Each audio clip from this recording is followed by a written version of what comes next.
Hi, I'm Dennis Wilson.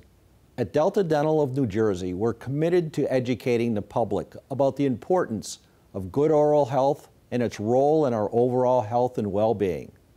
That's why we're proud to support the important healthcare programming produced by the CAUCUS Educational Corporation and their partners in public television.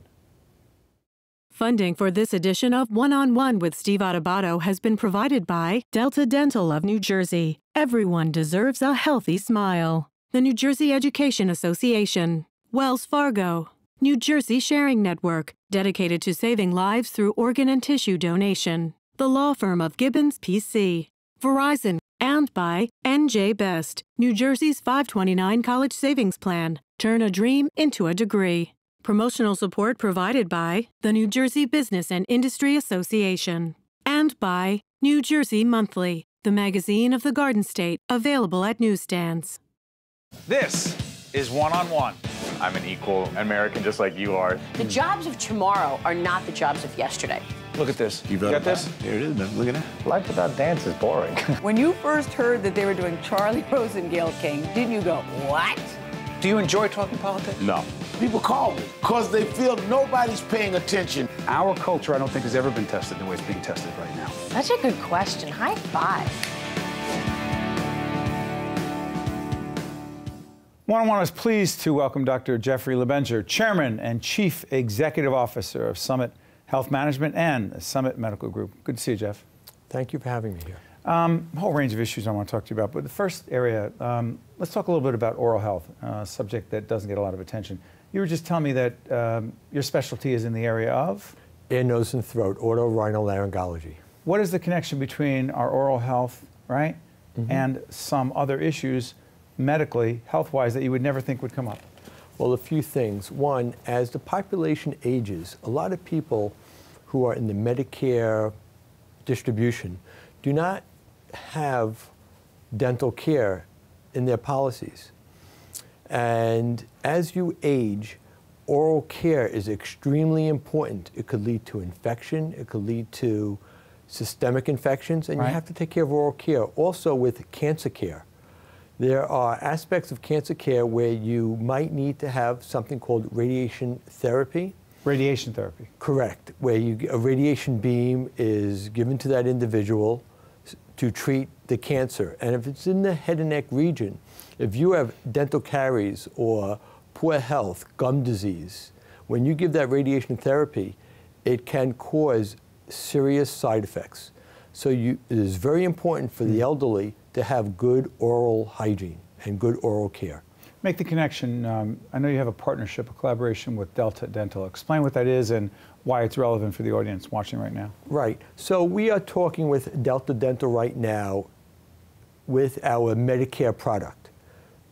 Medicare is a product for age 65 and older for care. And people probably see a lot of advertisements for managed Medicare.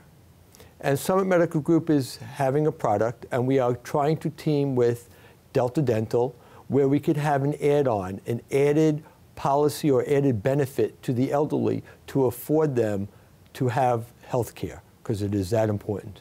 So it's so interesting here because oral health, right? You would think that it was considered basic, that it would be part of it, but that's not the case all the time. No. In medical care, physicians do not really treat the oral cavity. We who are trained in ENT, we understand that is extremely important, and we look for oral pathology. Right. But gum disease, dental caries do lead to significant issues. Let's shift gears to employee health. You have said that that being healthy is not as complicated as we sometimes make it, right? Correct. You told our producers, eat less, exercise more.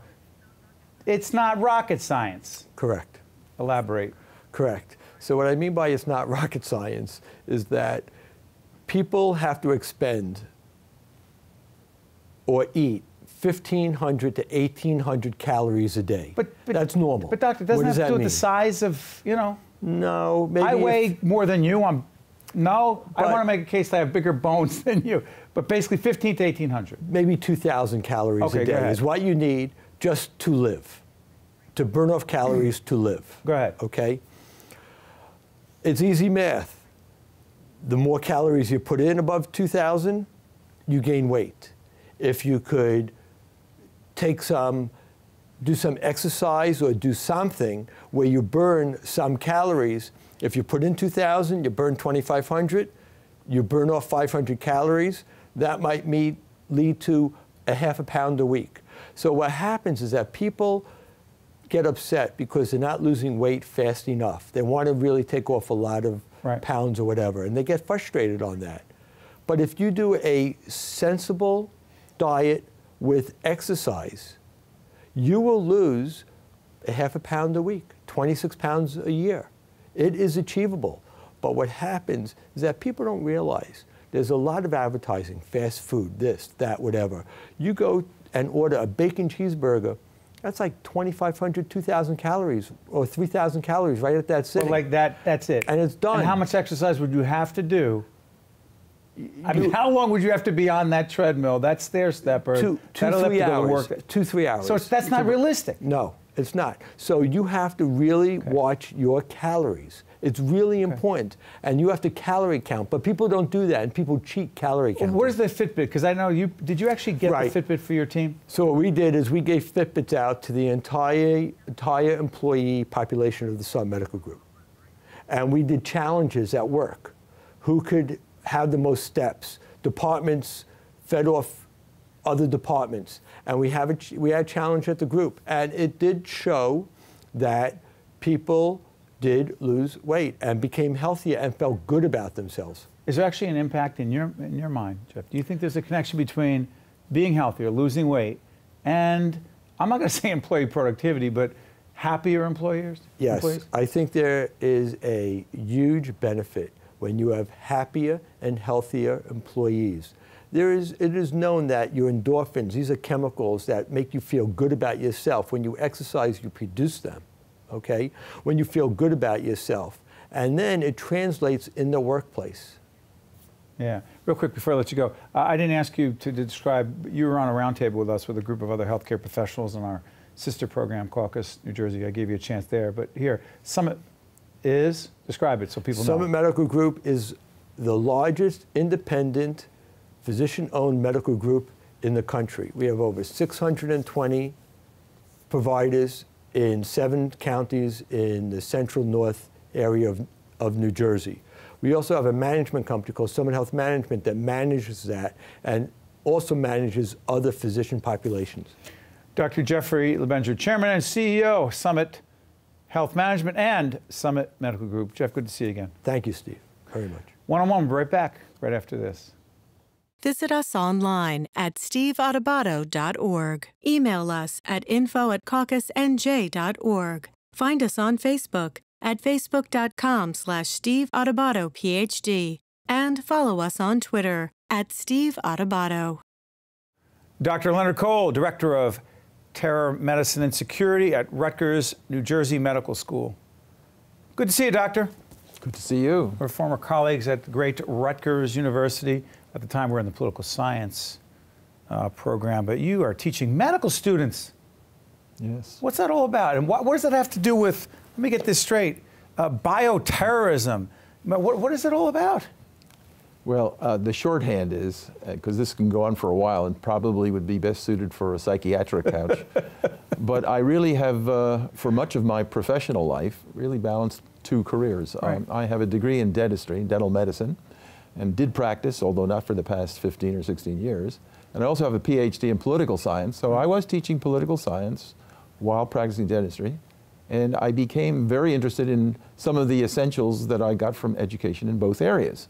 Policy and politics in one, and basic science. You know, I'm not a scientist, but I certainly have an understanding of the basic science vocabulary, and I know what a biological agent is, I know what a chemical agent is. And this grew to, I guess, about 25 or 30 years ago, a curiosity and an expertise in biological weapons and biowarfare. More recently, especially with the increased number of terrorism attacks around the world and in the United States, some of them successful, most of them thwarted, it became clear that the medical community was not sufficiently educated and able to respond as well as they could and should be. So I developed an interest in this. I worked with a lot of Israeli colleagues. Israel has experienced a lot of terrorism attacks, as you know, and they've developed protocols that are best practices. Exactly. Best practices, best way to respond to a terrorism attack, and insofar as a terrorism incident can be different from a normal, quote-unquote, accident or burn. Doctor, do this for us. Break it down. Give us, I hate to say a typical, because I don't even know what that means. Give us a for instance of a kind of incident that the medical community would really need to be prepared for, which could impact all of us. Yes. Well, as we do in a course that I teach, we divide the general subject into 4 areas. The first is proper preparedness across the board, whether from a biological agent, a chemical agent, a fire, or explosives. Preparedness. You have drills, you have exercises. The second is, how do you manage an incident? How do you bring sufficient relief there quickly? How do you take care of the patients on site, or do you take care of them? You want to rush them to the hospital, right, according to Israeli practice. And the third example is the nature of the injuries. There are some ways that a terrorism attack is likely to affect you in ways that you would never dream of. For instance? Well, I can go backwards to the fourth of the list of 4, and that is the psychological effect.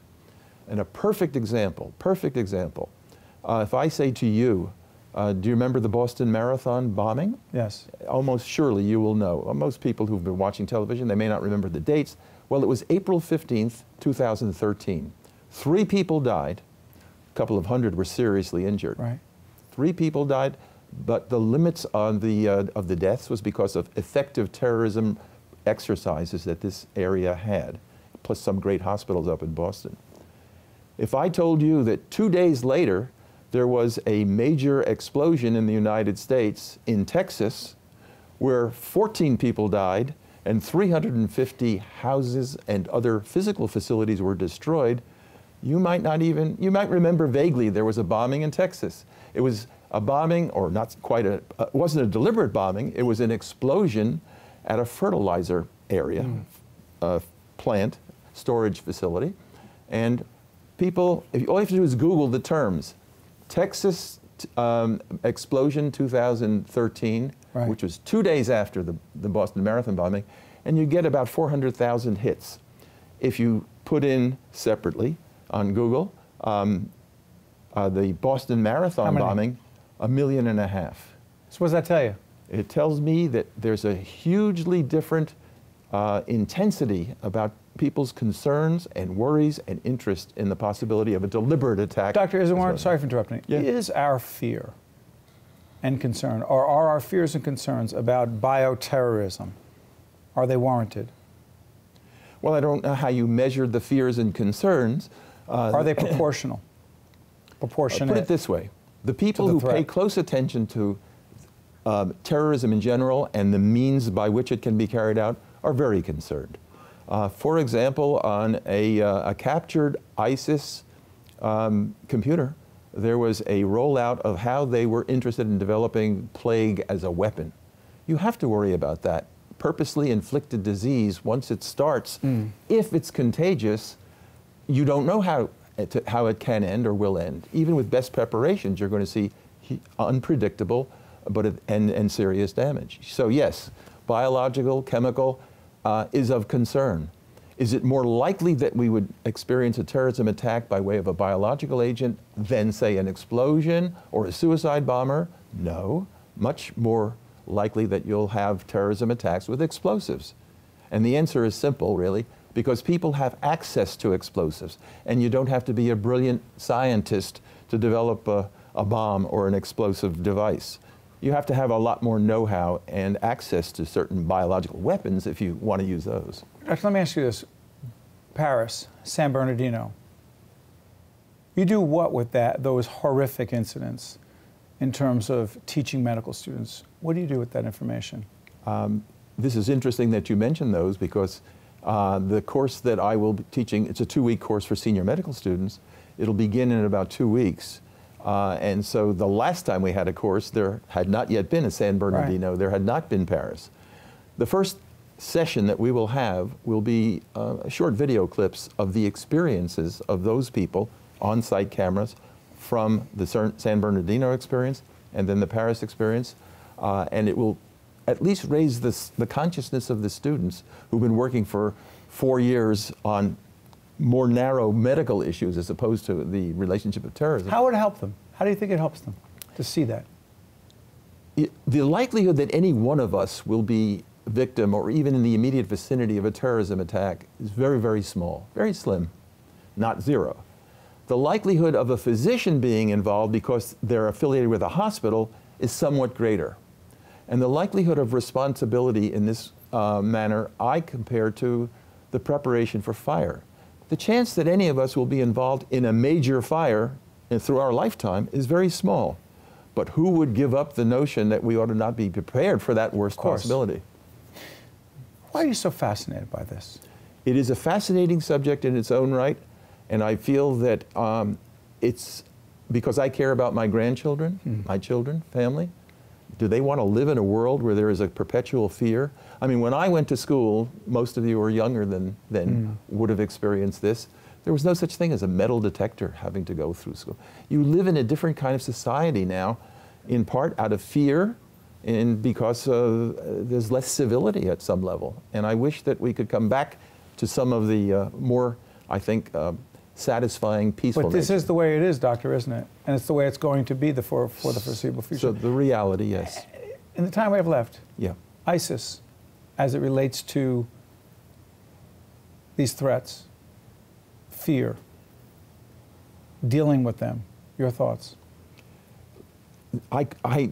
In my lifetime, I can never remember being as appalled in actually seeing people have their throats slit, people put in cages and then put into water. I mean, the most horrendous kind of behavior perpetrated by ISIS. I don't know what their end purpose was, whether by scaring people or making them disgusted, you would therefore bend to their will or bend to their perverted theology. But I would say that it is a reminder that there is evil in this world and that we really do have to measure up to preparing for it and fighting it, not accommodating to it. Last thing I want to ask you, because I'm fascinated by leadership, what does really strong leadership look like in the face of such terrorism? I will make a nonpartisan statement since we're in the middle of the presidential race season. I don't care which party would be in power as long as the right individual is ready to take strong, bold steps, and I might say assert America's presence in the world as the superpower and as a force for good and not a force for allowing people to perpetually feel that they may not have the strong leadership that they would like to have. Now, that's a nonpartisan statement, and I'm not suggesting any one particular candidate could best handle this, but I would hope that much would come out of the next president. Every time I'm around you, I learn something new, and I'm confident our audience has as well. I appreciate you joining us, talking about this incredibly important set of topics. Dr. Leonard Cole, Director of Terror Medicine and Security at Rutgers NJ Medical School. Doctor, thank you for joining us. Thank you very much. Okay. Stay with us. We'll be right back right after this. Visit us online at steveadubato.org. Email us at info@caucusnj.org. Find us on Facebook at facebook.com/SteveAdubatoPhD. And follow us on Twitter at SteveAdubato. We're here at the North Ward Center in Newark, New Jersey. We just finished a really special event, the Dr. Martin Luther King Legacy event. Michele Adubato, my sister, who more importantly is the Chief Executive Officer here, put this event together. We honored Mo Butler, the former Chief of Staff to United States Senator Cory Booker, and the late Amiri Baraka, the poet, the playwright, the activist, and he was represented in the spirit and in the presence of his son, the mayor of the great city of Newark, of Brick City, Ras Baraka. You're being introduced to the public television family and the FIOS family for the first time here at the North Ward Center. Talk about this event and why it was so important, why it is so important. Well, you know, when I was walking around after the event, people were commenting energy in the room, and they said, Michele, this could only happen here. And I thought about that. And I thought about what did that mean? What did they mean that this could only happen here? For people watching us who don't really know what that means and what this place means, what does it mean? The North Ward Center truly is a place where people, regardless of color and background in terms of policy, can come together in a room for an event for a unifying reason. I think that's something very unique to the North Ward Center. Yeah. It's interesting, the people in the room, you had the State Senate President, Steve Sweeney, you had the Mayor of Jersey City, Stephen Fulop, you had Ambassador Phil Murphy. Oh, I'm sorry, they happen to be potential candidates for governor 2017. You had Democrats, Republicans, black, whites, Hispanics, others. People aren't even interested in politics. People in the corporate community, philanthropic community, education community. But the whole idea was to recognize Dr. King, his legacy, and the people who are living it every day. For those who don't know the city of Newark, for those who don't understand where we are and the work that's being done here, talk about who's being served in this community and why they are so often forgotten by so many who don't live and understand this. Well, there's so many people every day that get served at the North Ward Center. Who are they? Let's start with our over 750 preschoolers. How important is it for our children to come here every day, quality education, to truly get that head start into the first grade and beyond? We have been doing that for the past 40 years, and the results have been astounding. And a quality preschool education. What happens if they don't get that? Right from the beginning, if you're not moving forward, you're moving backwards. So when you don't get that, quote, head start, you're not able to really compete in the world of education. And really, education, and why we focus so much on education at the North Ward Center, is that education is the true equalizer. And here, whether it's the preschool, whether it's our partnership with Robert Treat Academy. Charter schools. Absolutely. Choice. Choice. We believe in choice. Yes, we partnership with Robert Treat Academy, a blue ribbon school, but we also have very good connections with all Newark public schools. Where you were a principal for many years. I was a principal and part of Newark public schools for over 20 years. And I believe that partnership really creates even a deeper approach to what we're doing here with the North Ward Center, is that about bringing people together and saying it is about education and it is about quality. You know, it's interesting. We are here in Newark. We're at the North Ward Center in Newark, a community-based organization, a social service organization founded by our father, Stephen Adubato Sr., who we were thrilled that he was here at the event. His health is failing, but he was very aware of what was going on. He was counting who was here, who wasn't. He always does that. But you can check out North Ward Center and figure out what they do and why they matter. But community-based organizations, not-for-profits, it's not government, it's not the corporate sector. But for those who don't understand, Michele, why not-for-profits are so important in this country, take it beyond the North Ward Center. Because you're dealing in autism issues, you're dealing with senior citizens, a daycare, if you will, for senior citizens. You're dealing with recreation programs here at the North Ward Center. What role, the larger role, for nonprofits, not just in the city, the state, but in this nation? Not government, not business, but nonprofits. Stephen, you just said it. It's not government, it's not business, it's those core services and beyond that happen truly in a nonprofit. I'm so proud to be the CEO of a nonprofit, especially the North Ward Center, because what we do is provide services. Where else would someone go, especially because these are people who are marginalized in our marginalized is a funny word. What does it mean? People of color. People of color. Are they poor? People who definitely have economic disadvantage, people in the cities, the Newarks of this country. There needs to be more examples of nonprofits providing those educational opportunities, more examples of North Ward centers throughout this country. Where would these kids play baseball on a field? There's a field, not a little field, a great field called Roberto Clemente baseball field where I believe there are 6 baseball fields there. There are 4 turf fields and 2 dirt fields, and it's amazing to see kids play there. Now, in a lot of suburban communities around this state and this nation, it may not sound like a big deal, but to see kids play there, and the Northward Center is involved in that effort as well, how big a deal is that to have kids have a safe place to play baseball on turf and dirt fields in Newark? Right, and beautiful fields. I mean, state-of-the-art, beautiful fields, and we call it youth leadership development. We stopped calling it recreation because it's so much more than recreation. It's truly about building character plus education with our youth leadership development. Where would those kids be without it?